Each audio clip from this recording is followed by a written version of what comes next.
একটি ছোট গ্রামের পাশে ছিল বড় একটি সবুজ জঙ্গল। সেই গ্রামেই থাকত ছোট্ট ছেলে অর্ণব। একদিন বিকেলে খেলতে খেলতে সে জঙ্গলের ধারে চলে এলো। চারদিকে পাখির ডাক আর গাছের পাতার মৃদু শব্দ।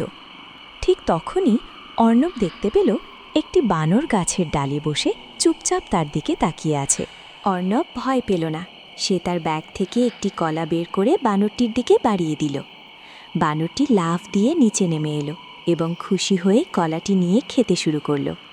তারপর সে মজার মজার ভঙ্গি করতে লাগল। অর্ণব হাসতে লাগল। সেই মুহূর্ত থেকেই তাদের নতুন এক বন্ধুত্বের শুরু হলো।